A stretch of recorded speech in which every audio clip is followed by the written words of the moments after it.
Hey guys, Joe here. Thanks for checking out another video on the channel. And I'm proud to announce the Jiminy Show shirts are now available for purchase. They are a very high quality cotton. They are American made, Bayside, pre-shrunk cotton. So they're not going to lose their size very easily. Double stitched, and they do have the American flag on one shoulder and the Jiminy Show logo on the breast. The black ones have the pocket on them, so make sure you get one of those. Otherwise, we have an OD green as well. Let's go ahead and talk about what we wanted to talk about today, though. That's right, we have a Springfield box. For those of you that don't know, Springfield Armory has been around for a long time, and yes, they've dealt with their controversy, as has the NRA and lots of different people throughout time. But currently, they make some pretty fine firearms. They also import some very fine firearms as well, including all the HS product line, the Echelon, the Bullpup, the Hellion, and a few others. This one is technically like the grandfather in the double stack 1911 high capacity with the removable grip module. I would like to call it a 2011, but Staccato, in their infinite wisdom, and you know what, I'm done hating on them, but what they did was they trademarked the name 2011. So no removable grip module 1911 with a double stack can be called a 2011 unless it's a Staccato. Bullcrap move, but I guess I understand the concept behind it. They want to maximize their money on it. That leads to a lot of confusion, because when you call something a 2011, even though by law it has to be called a 1911, there are 1911 high capacities with single piece frames. Those are straight 1911s. The removable grip module guns are 2011s, but they can't be called as such. Like I said, it's really bullcrap. I wish Staccato had just said, hey, go ahead and call them 2011s. All you're doing is enhancing our name. But let's go ahead and take a look at what Springfield did. So this is the Springfield Prodigy DS. Stands for double stack because obviously they weren't allowed to run the name. As you can see, it's clear. But in practice, in physical holding of the firearm, and in all names except for the legal one, this is a 2011. In fact, you can put a Staccato frame on one of these. Now, this one is a steel frame. I believe that's an aluminum mid frame, and then a polymer grip frame. You can change these out for steel frames. I think that's steel. We'll find out when we take her apart for 100% sure. But these came in at roughly $1,500 when they first came out. You can still buy them for around $14. You can buy them used for around $11, sometimes $1,200. This one is a complicated story. I bought the 4¼ inch gun from my buddies down at Liberty Arms. Check them out. I can't link them. Liberty Arms, Harrisonburg, Virginia. Just Google it. Liberty Arms, Harrisonburg, Virginia. And I bought the 4¼ inch gun. I am not a fan of 4¼ inch 1911s. I just don't think the aesthetics are right. It looks too short up here, especially when you consider that a commander size, which is what the 4.25 is, has a full-size grip module. So to run short slide, long frame doesn't make sense for anybody outside of the potential cyclic rate of 9mm 1911, sometimes preferring a shorter, lighter slide. Other than that, I guess it's personal choice. So what I did was I took that 4¼ took it to my buddies over at Middletown. Again, can't link them, Middletown Firearms. And I traded them the 4.25 inch gun for a 5-inch gun. So now I have the full 5-inch double stack 1911 Springfield Prodigy. One big note is this is a bull barrel gun, a bushingless gun, which is really cool. It also aids in terms of accuracy, supposedly. We'll check that out as we take the gun down. Has a full-length dust cover, almost full-length, it's just a little short there, with a 5-slot pick rail, so you can put your lights, lasers, bazookas, small children with tactical bananas. Has a very comfortable grip, which is actually pretty grippy. You can actually put some skin into those grip panels. Enhanced beaver tail, flat mainspring housing, ambidextrous safeties, which are pretty easy to hit, skeletonized hammer, aluminum trigger, which some of the competitors that are trying to hit the $1,000 price range don't have, but this one does. Standard 1911 slide lock slide release, which is a little meh to me, but I can get over that. And a standard size mag release. The mags these are Duramags, but Checkmate mags, the same ones that Staccato use, work in here fine. In fact, I have a Checkmate that I'm using for my daily carry because it's a 17 rounder, a all stainless one.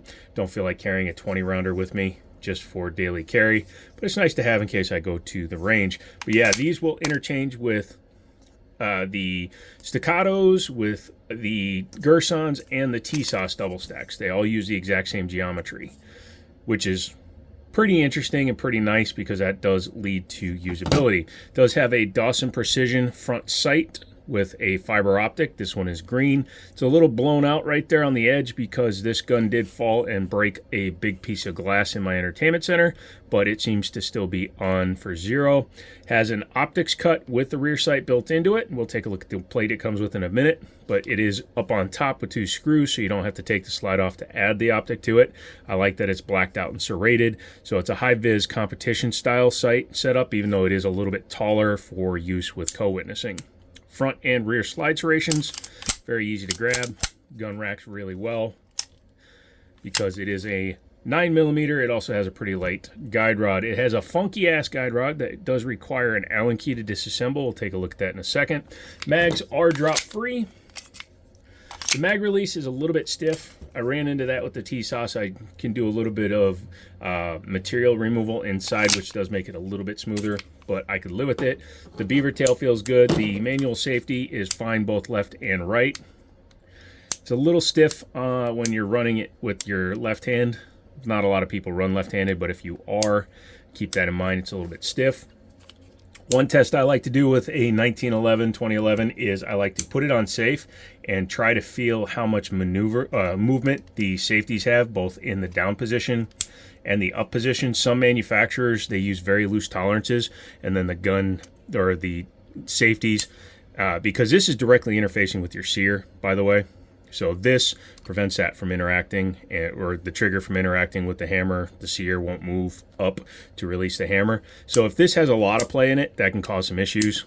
But as you can see, this one is very definitive, and once it's in place, both up and down, it doesn't move. Requires just a touch of effort to get it on, which again, awesome. Very positive up and down, and it feels really good.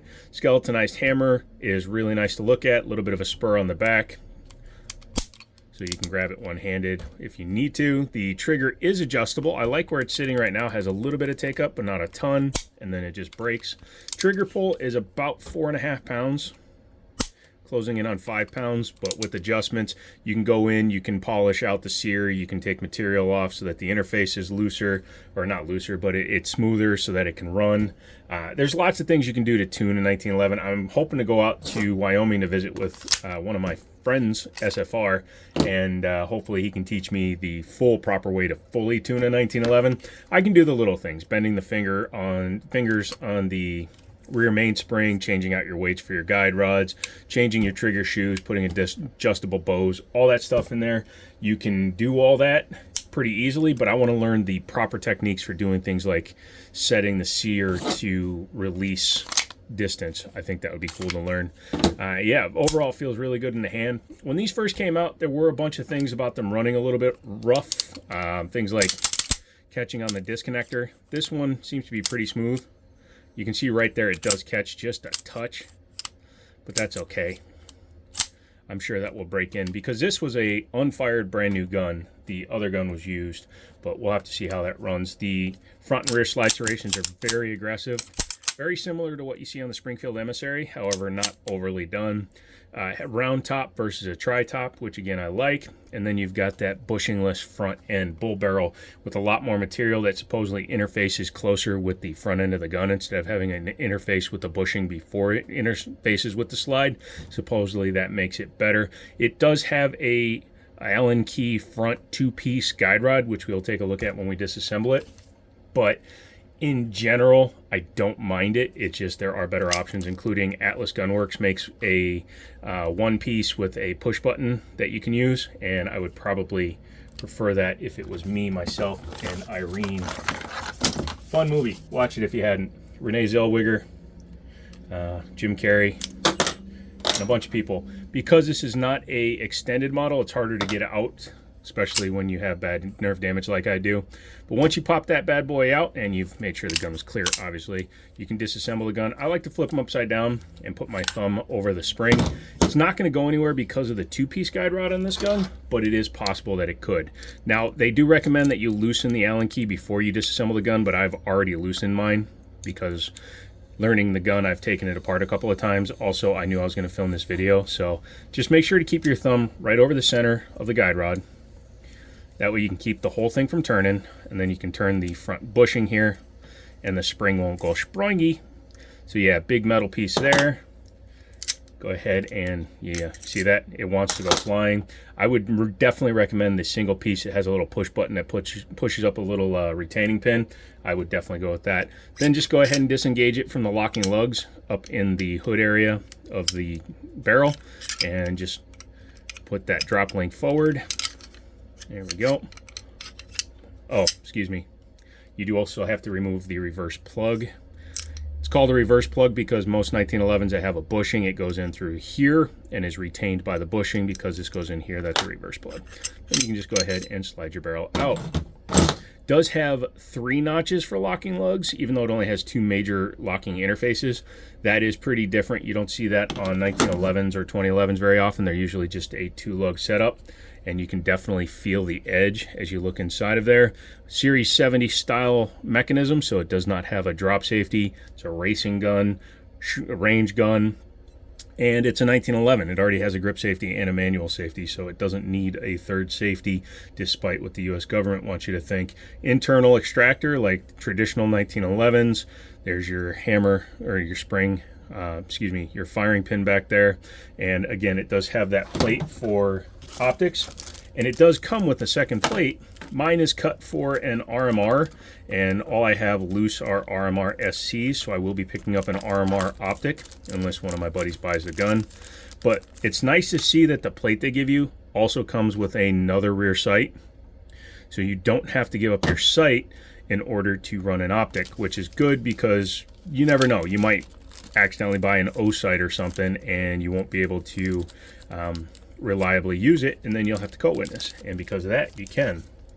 The frame, it is definitely steel, and then polymer here. You can just tell by the weight. Aluminium is very light. Usually an aluminum or aluminium frame weighs less than the barrel. This thing weighs about the same as a slide, even with a polymer grip frame on it. So that is definitely a steel mid frame, which I prefer. Very nice finishing on the rails. I would actually go in there and take off that material a little bit, just the coating, not the actual material, because this gun is very nicely fit. This particular example is very tight and very smooth, so I wouldn't be doing anything there. I would just remove some of this material because it allows me to oil it up and smooth out that metal just a little bit more. When you polish it to like glass with like 1500 grit or 2000 grit, it makes the gun even smoother, which is never a bad thing. The grip module, like I said, it can be stippled, it can be changed. You can run a steel module. There are $600-700 modules, which would still put this under the cost of a staccato. Easily change out the trigger. Atlas Gunworks, Hayes Gunworks, all kinds of companies manufacture a grip module and trigger modules for these guns, and they're actually quite easy to work on. If you can work on a standard 1911, you can work on one of these 100%. So let's go ahead and put it back together. Go ahead and take your barrel, slide it back in through the front. There you go. Put your swinging link up. Need to run your reverse guide rod back in, or reverse plunger. Then put your guide rod and your spring. It's going to be a little bit fiddly because it is under a weird amount of pressure. But once you get it in place, use your finger. And you're going to want to start your guide rod front half down. Once you do that, you'll see it will keep the spring from deforming, and then you just need to start screwing it back in. Again, be careful, because if you screw up and you take the Allen key out before you've started the threads together, you will see this thing go flying like a bat out of hell, just like when you accidentally release a plunger too soon, like that. Boom, boom, boom. That was my fault. I thought it had started. It had not. So let's go ahead and get that going again. Sorry, Uncle Joe has nerve damage, which is why you should buy a shirt to help support him, because he can't go out and get a regular job like he wishes he still could. Owie. Owie, zowie, mowie.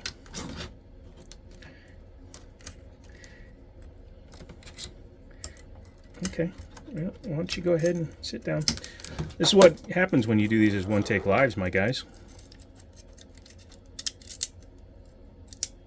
Oh, yay. Apologize. How's your guys day going? Also, the shirts, 25 bucks a piece. You should, like I said, check them out. Send me an email at thejiminishow@gmail.com to get your own. I will definitely hook you up and get it sent off to you right away. I've got XL through 3XL available. I have a very limited quantity of 4XL available, but only in the black with the pocket. I did not get OD green in that size because I wasn't sure how many of my audience was going to need an extremely large size shirt, and they're a little bit expensive to do that. So, wow, what a day. Let's go ahead and do this. There we go. Oh boy. Pardon me.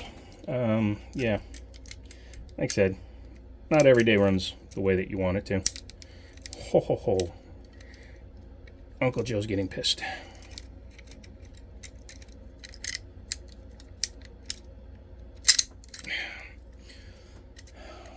Boy. It's also why I don't recommend this front end style, because it sucks. You know, at least now you don't need a paper clip. Yeah, well, I'd rather use a paper clip, be 100% honest. Go ahead and start it, running it in. This video would be 4 minutes shorter if I didn't have bad hands. Go ahead and kind of set it in there. You don't have to crank it down 100 billion pounds of pressure or 100 inch-pounds of pressure. Just get it so that it's started. Make sure your swinging link is down. Go ahead and start the slide back on, and it will bring it back to the spot where the slide lock, slide lock, slide lock, slide lock, slide lock, slide release goes in. Lift it up. It doesn't really matter because it's a polymer frame, but you still would probably want to avoid the idiot mark if possible. You know, just in general. Go ahead and set it down. Bring your slide back. There you go. Pinch your finger in the chamber and make sure it still functions. So that is the Springfield Armory Prodigy. We call it the Prodigy in my world because we're dorks. If you have one of these, let me know what your long-term running has been with it. If you are new to these guns, I definitely recommend one over the TSOS, even though it is $400 to $500 more. I still think it's a better quality gun with better materials. I'm, again, still not recommending TSOS, but that's a story for another day. Come back for more videos. I'm working on getting my live privileges back because Google is Googling. Get yourself a shirt. Make sure that you enjoy the show. Yeah, so Jiminy Show. We'll do other versions here down the road. But for now, Prodigy, Jiminy Show shirts, Joe, and I'll talk to you later.